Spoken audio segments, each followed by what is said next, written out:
Olá, seja muito bem-vindo ou muito bem-vinda a esta aula que eu preparei com muito carinho e com muita dedicação sobre 3 formas estratégicas de você criar a sua argumentação se você estiver se preparando para produzir uma redação dissertativa argumentativa, principalmente você que tem uma certa dificuldade em desenvolver não só uma argumentação, mas uma boa argumentação, certo? E quando a gente está falando de um texto dissertativo argumentativo, a gente está falando também da importância da qualidade da nossa argumentação. Por quê, professora? Porque o objetivo da dissertação argumentativa é convencer. E para convencer, você precisa de bons argumentos. Então, eu preparei essa aula, né? 3 estratégias de argumentação para a redação dissertativa argumentativa, certo? Essas estratégias podem te ajudar, né, a facilitar a construção das ideias no seu texto, a construção das ideias e a organização dessas ideias no seu texto, certo? Então, vamos começar aqui com um exemplo prático, certo? Vamos lá. Todo brasileiro é sul-americano, certo? Uma informação bem geral, ou seja, eu tenho aí todos os elementos de um determinado grupo, certo?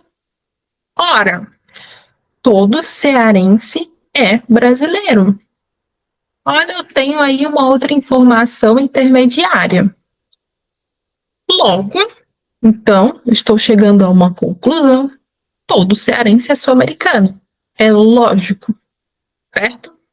Então, a partir das informações, tanto a informação geral como a intermediária, eu vou tirar uma conclusão dessas informações, certo?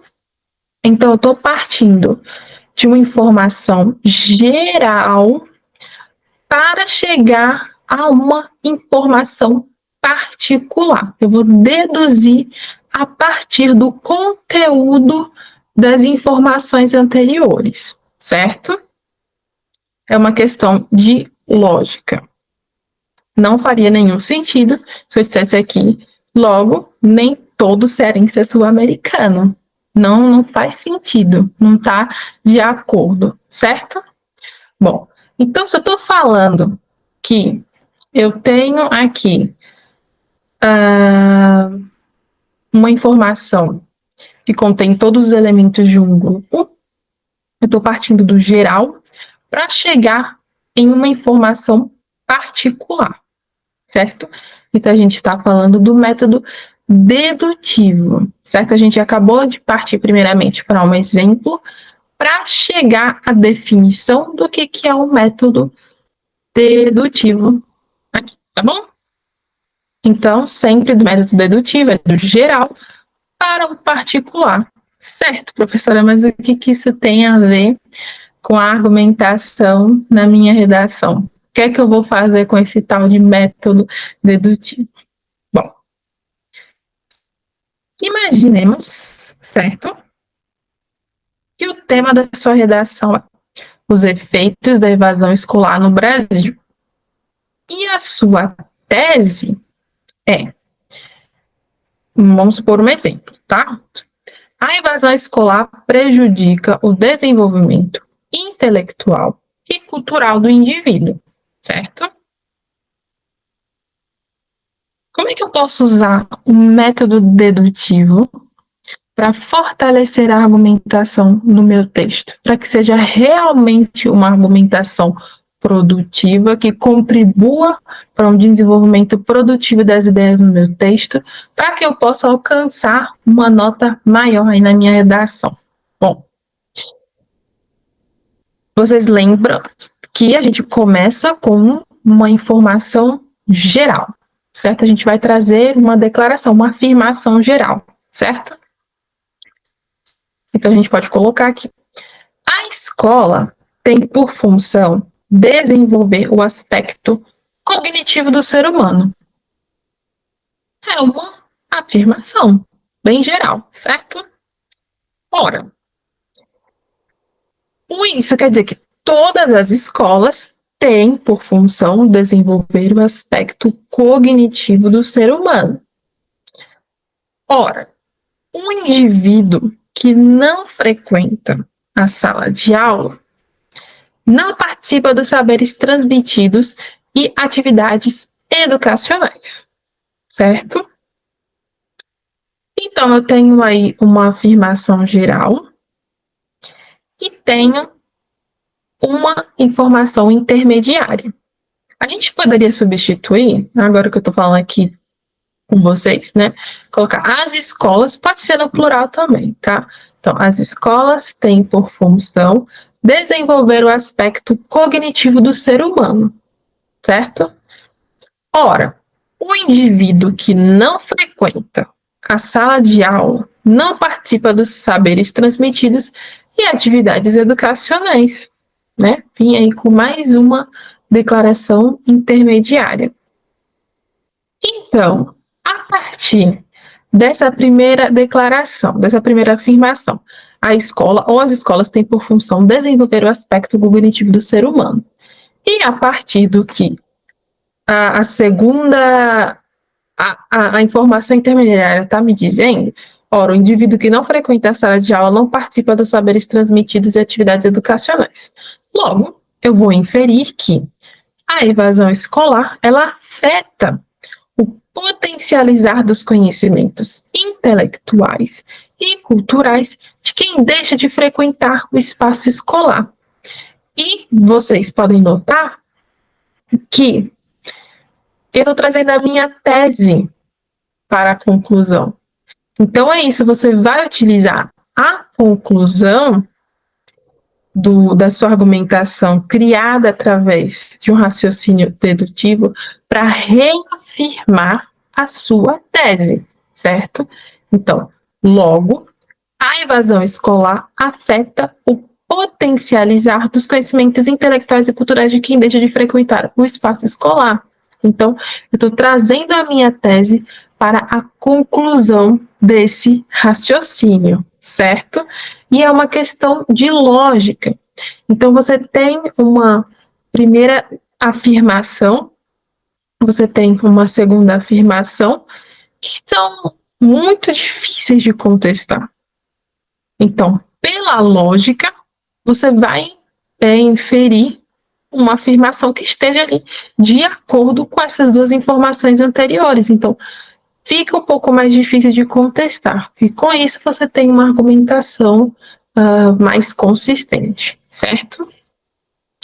Vamos lá para a segunda forma de raciocínio, o segundo tipo de raciocínio que você pode utilizar para criar a sua argumentação. Nesse segundo, vamos pegar esse segundo exemplo aqui, certo? O ouro é um bom condutor de calor. Nossa, eu estou observando aqui, eu vi que o ouro é um bom condutor de calor. Olha, a prata também é uma boa condutora de calor. Ah, o alumínio também é um bom condutor de calor. Então, peraí, o ouro, a prata e o alumínio são todos metais. Então, logo, metal é um bom condutor de calor, certo? Mas qual é a diferença entre esse tipo de raciocínio e o raciocínio anterior? A diferença é que nesse aqui você está trazendo observações particulares para chegar a uma conclusão geral, certo? Então a gente está falando do método indutivo, certo? A gente está saindo do particular, de informações particulares, ou seja, que geralmente se referem ali a um elemento, para chegar a uma informação geral, envolvendo ali todos os elementos de um grupo, certo? A gente está falando de método indutivo. Como é que eu posso utilizar o método indutivo na minha redação? Por favor, me dê um exemplo, professor. Certo. Vamos supor que o tema da sua redação é o papel do debate na democracia e que a sua tese, né, ou seja, a sua opinião acerca do tema, que você vai deixar lá bonitinho na introdução. Quando a gente está falando de argumentação, a gente está falando de desenvolvimento, ou seja, a gente está falando aí dos parágrafos após o parágrafo da introdução, certo?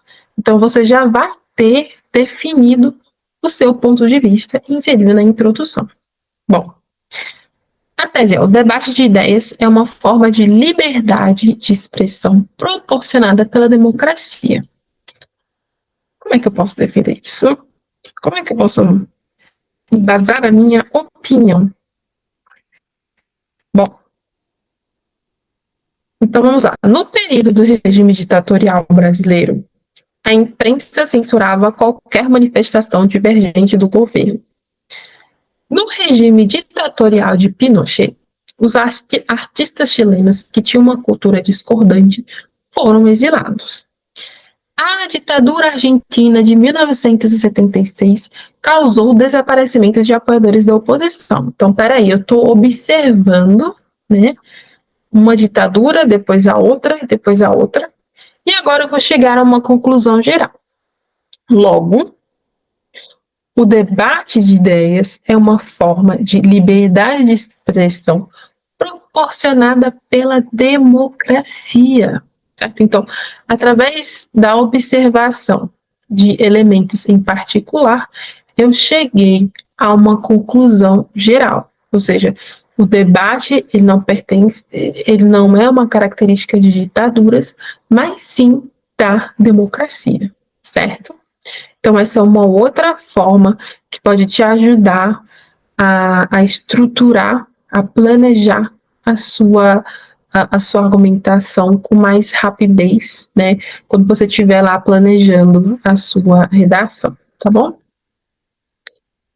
E uma outra maneira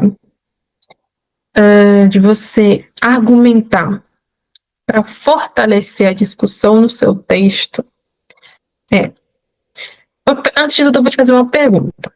Apresentar um argumento opositor é importante para a defesa da sua tese? Bom, apenas se você for inserir o argumento de um ponto de vista divergente para em seguida contra-argumentar e ressaltar a credibilidade do seu ponto de vista, certo? Por isso, a contra-argumentação ela também é uma forma poderosa de você criar uma argumentação consistente na sua redação dissertativa argumentativa, certo? A contra-argumentação, então, a gente vai fazer, né, de acordo com a ordem que está apresentada aqui. A contra-argumentação apresenta um argumento divergente para, em seguida, contestar esse argumento. Então, primeiro, você vai inserir o ponto de vista oposto, o argumento oposto. Você vai contrapor através da argumentação e você vai concluir com uma reafirmação do seu ponto de vista. Eu vou te mostrar aqui um exemplo, certo? Opa, deixa eu aumentar aqui. O que eu estou fazendo? O que eu estou fazendo? Meu Deus, gente. Desculpa. Aqui, o que eu estou fazendo? Tá. Imagina que o tema é a pena de morte e a violência no Brasil, certo? E a tese que você criou, né, por exemplo, é que a pena de morte fere os direitos humanos e não contribui para a erradicação da violência a longo prazo, certo? Então, uma forma de você contra-argumentar para defender o seu ponto de vista. Bom, como a gente utiliza a contra-argumentação na nossa redação? O argumento de que a pena de morte diminui a criminalidade pelo fato do criminoso não voltar a cometer crimes em liberdade. Então, ele inseriu aqui uma opinião divergente, no caso, a favor da pena de morte, e o argumento de quem defende a pena de morte, né? A pena de morte diminui a criminalidade pelo fato do criminoso, claro, não voltar a cometer crimes em liberdade. Então, você já começa inserindo o seu argumento. Pode ser contestado pelo fato de que, em certos casos, pessoas que cometem crimes hediondos não temem a própria morte. Então, você inseriu um contraponto, certo? Portanto, além de ferir direitos humanos, não soluciona o problema da violência a longo prazo. Então, você inseriu o ponto de vista divergente, a argumentação, e em seguida você inseriu a argumentação para a defesa do seu ponto de vista e no final o seu ponto de vista, né? Você reafirmou aí o seu ponto de vista, certo? Bom, eu espero que essa aula tenha te ajudado, né, a criar argumentações que sejam produtivas no seu texto. Eu vou deixar, né, esse material aqui em PDF aqui na descrição do vídeo para você que deseja imprimir o documento e na próxima vez que você for praticar uma redação, se você quiser ter ao seu lado, né, no momento que você estiver praticando, isso pode te ajudar. Então, eu vou deixar aqui gratuito na descrição do vídeo, tá bom? Muito obrigada por você ter assistido essa aula. Se você ficou com alguma dúvida, não deixe de comentar, não deixe de escrever a sua dúvida, que seria a sua dúvida aqui nos comentários. Curtir este vídeo, por favor, isso me ajuda bastante a continuar entregando conteúdo relevante sobre redação e inscrever-se aqui no canal e ativar o sininho, tá bom? Um beijo e um abraço.